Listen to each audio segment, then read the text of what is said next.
اعوذ باللہ من الشیطان الرجیم بسم اللہ الرحمن الرحیم۔ پارہ نمبر 12 کا خلاصہ۔ اللہ تعالیٰ نے فرمایا کہ سب کا رازق آپ کا اللہ ہے۔ ہر جاندار، انسان، جنات، چرند پرند، سب کو رزق دینے والی ایک اللہ تعالیٰ کی ذات ہے۔ تخلیق کائنات اور مقصود کائنات کو اللہ نے بیان فرمایا، خلق السماوات والارض فی 6 ایام، 6 دن میں زمین و آسمان کو بنایا۔ وَكَانَ عَرْشُهُ عَلَى الْمَاءِ لِيَبْلُوَكُمْ أَيُّكُمْ أَحْسَنُ عَمَلًا۔ مقصد کائنات کہ اللہ تعالیٰ نے تمہیں آزمانا ہے، تم میں سے کون دنیا کے اندر نیک اعمال کرتا ہے، کون اللہ کی تخلیق پر یقین رکھتا ہے۔ آپ صلی اللہ علیہ وسلم خاتم الانبیاء کو اللہ تعالیٰ نے تسلی دی۔ جب مشرکین آپ صلی اللہ علیہ وسلم سے فرمائشی معجزات طلب کرتے، معجزات بار بار مانگتے، آپ کا دل تنگ ہوتا، آپ پریشان ہوتے۔ آپ صلی اللہ علیہ وسلم کو اللہ کریم نے تسلی دی، آپ کو اپنا دل تنگ کرنے کی ضرورت نہیں ہے، آپ کا کام صرف ان کو ڈرانا ہے۔ قرآن کریم کا ایک چیلنج جس کو اللہ نے ذکر فرمایا، قُلْ فَأْتُوا بِعَشْرِ سُوَرٍ مِثْلِهِ مُفْتَرَيَاتٍ۔ مشرکین کہا کرتے تھے کہ یہ انہوں نے اپنی طرف سے گھڑا ہوا کلام ہے۔ اللہ تعالیٰ نے چیلنج کیا، اس طرح کی 10 صورتیں تم گھڑ کے دکھا دو، اس طرح کی ایک صورت گھڑ کے دکھا دو، اس طرح کا قرآن ہمیں تم گھڑ کے دکھاؤ۔ اگر تم اپنے سارے معبودوں کو بھی مدد کے لیے پکار لو، اس کلام جیسی ایک آیت بھی تم نہیں لا سکتے۔ اور واقعتاً اللہ کے قرآن کلام اللہ کی ایک خاص شان، فضیلت اور ایک اپنی تاثیر ہے جو کسی بھی اور کلام میں نہیں ہے۔ سب سے پہلے نوح علیہ السلام کا واقعہ بیان کیا گیا، پھر ہود علیہ السلام کا واقعہ بیان کیا گیا۔ نوح علیہ السلام نے 950 سال اپنی قوم کو دعوت توحید پر محنت کی، اپنی قوم کو اسلام کی دعوت دی۔ جب قوم شرک میں حد سے بڑھ گئی، اللہ تعالیٰ نے نوح علیہ السلام کے ساتھ اہل ایمان کو محفوظ فرمایا اور نافرمان لوگوں کو عذاب دے کر ختم کر دیا۔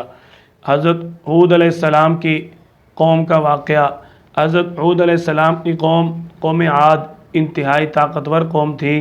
اللہ تعالیٰ نے ہود علیہ السلام کے ذریعے ان کو بہت سمجھایا، نیکی کی، توحید کی دعوت دی، لیکن یہ لوگ نہ مانے، بتوں کی پوجا کرتے رہے۔ اللہ تعالیٰ نے ان پر طوفان بھیج کر، آندھی بھیج کر ان پر عذاب دیا۔ یہ اپنے گھروں میں اوندے منہ گر جاتے ہیں، ہلاک ہو جاتے ہیں۔ حضرت صالح علیہ السلام کی قوم کا واقعہ اللہ تعالیٰ نے بیان فرمایا کہ انہوں نے حضرت صالح علیہ السلام سے، قوم سمود نے معجزہ طلب کیا کہ آپ اگر اللہ کے نبی ہیں، ابھی اس پہاڑ میں سے ایک حاملہ اونٹنی نکل آئے تو ہم آپ کی نبوت کو مان لیں گے۔ حضرت صالح علیہ السلام نے اللہ سے دعا کی، اونٹنی پہاڑ سے نکلی، لیکن ان بدبخت نافرمان قوم نے حضرت صالح علیہ السلام کی اونٹنی کو قتل کر دیا۔ اللہ تعالیٰ نے ان کی اس نافرمانی کی وجہ سے ان کو سخت چیخ کے عذاب کے ذریعے ختم کر دیا۔ حضرت ابراہیم علیہ السلام کا مختصر واقعہ اللہ تعالیٰ نے ذکر کیا کہ ان کے پاس 2 انسانی شکل میں خوبصورت فرشتے آتے ہیں، ان کو آ کر اولاد کی خوشخبری دیتے ہیں۔ حضرت لوط علیہ السلام کی قوم کا اللہ نے واقعہ بیان فرمایا کہ ان کے پاس ایک فرشتہ آیا۔ حضرت لوط علیہ السلام کی قوم جب حد سے تجاوز کر چکی تھی، اللہ تعالیٰ کے امر نے ان کو تباہ کرنا تھا، تو قوم انتہائی نافرمان ہو چکی تھی۔ اللہ تعالیٰ نے 2 فرشتے بھیجے جو انتہائی خوبصورت تھے۔ یہ بدبخت ہم جنس پرستی کرتے تھے، ان کے اس گھٹیا اور غلط کاری کی وجہ سے اللہ تعالیٰ نے ان کو عذاب دیا۔ حضرت لوط علیہ السلام اور ان کی گھر والی کو بحفاظت اللہ تعالیٰ نے اس بستی سے نکال لیا۔ حضرت شعیب علیہ السلام کا مختصر واقعہ اللہ نے ذکر فرمایا، جو ان کی قوم ناپ تول میں کمی کرتی تھی۔ شعیب علیہ السلام نے ان کو منع کیا، لیکن یہ لوگ باز نہ آئے۔ بالآخر اللہ تعالیٰ کی طرف سے سخت چیخ کا عذاب آیا اور ان سب کو تباہ و برباد کر دیا۔ حضرت موسیٰ علیہ السلام کا اللہ نے مختصر واقعہ بیان فرمایا۔ موسیٰ علیہ السلام نے فرعون کو اسلام کی دعوت دی، وہ نہ مانا۔ اللہ نے اعلان فرمایا قیامت کے دن اپنی قوم کے ساتھ جہنم میں جائے گا۔ قیامت کی چند ہولناکیاں اللہ نے ذکر فرمائی، اور آپ صلی اللہ علیہ وسلم کو اللہ تعالی نے استقامت کا حکم دیا۔ فاستقم کما امرت ومن تاب معک ولا تطغوا۔ آپ صلی اللہ علیہ وسلم کو استقامت کا حکم دینے سے پہلے اللہ نے 7 انبیاء کرام کا اور ان کی قوموں کا ذکر فرمایا۔ آپ صلی اللہ علیہ وسلم کو اللہ نے استقامت علی الدین کا حکم دیا۔ استقامت کا تعلق عقائد، عبادات، معاملات، اخلاق اور معاشرت وغیرہ سب کے ساتھ ہوتا ہے۔ آپ صلی اللہ علیہ وسلم کو ایک مرتبہ صحابہ کرام نے عرض کی، یا رسول اللہ آپ کی داڑھی میں بال سفید آ گئے۔ آپ نے فرمایا مجھے سورۃ ہود نے اور اس جیسی اور دیگر صورتوں نے بوڑھا کر دیا، یعنی اتنے غضبناک ہولناک واقعات اس صورت میں موجود ہیں کہ آپ صلی اللہ علیہ وسلم اپنی امت کے بارے میں غم زدہ ہوتے تھے۔ اقامت صلاۃ، نماز کا حکم اللہ تعالی نے ذکر فرمایا، اقیم الصلاۃ لدلوک الشمس اقیم الصلاۃ طرفی النہار وزلفا من اللیل ان الحسنات یذہبن السیئات۔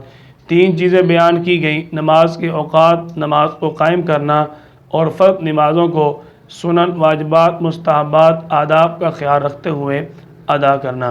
اس کو اللہ تعالیٰ نے بیان فرمایا۔ سابقہ انبیاء کرام کے قصے اللہ تعالیٰ نے کیوں بیان فرمائے؟ اس کی اللہ تعالیٰ نے حکمت بیان فرمائی، وَكُلًّا نَقُصُّ عَلَيْكَ مِنْ أَنْبَاءِ الرُّسُلِ۔ ہم اپنے انبیاء کے قصے آپ پر اس لیے بیان کرتے ہیں، مَا نُثَبِّتُ بِهِ فُؤَادَكَ، کہ آپ کا ایمان مزید مضبوط ہو جائے۔ اس پارہ کا دوسرا حصہ سورۃ یوسف پر مشتمل ہے۔ حضرت یوسف علیہ السلام کا اس سورت کے اندر تفصیلی واقعہ موجود ہے۔ جتنے بھی انبیاء کرام کے قصے بیان کیے گئے، ان واقعات میں حضرت یوسف علیہ السلام کے واقعہ کو اللہ تعالیٰ نے احسن القصص فرمایا، یعنی تمام قصوں میں انتہائی اچھا اور خوبصورت واقعہ میں تفصیل آپ پڑھ سکتے ہیں۔ مختصر یہ کہ یوسف علیہ السلام کا خواب ہے، یعقوب علیہ السلام کی تدبیر، یوسف علیہ السلام کے بھائیوں کے قتل کا منصوبہ، انہوں نے یوسف علیہ السلام کو قتل کرنے کا منصوبہ بنایا، آزمائش تھی اللہ کی طرف سے، اللہ نے اپنے نبی یوسف علیہ السلام کو کامیابی دی۔ مصر کے بادشاہ نے زلیخا کو طعنہ دیا، جو زلیخا نے حضرت یوسف علیہ السلام کے ساتھ دھوکہ اور غلط کرنے کی کوشش کی۔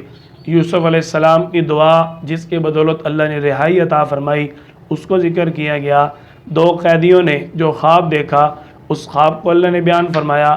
بادشاہ نے خواب دیکھا، اس خواب کو اللہ نے ذکر فرمایا۔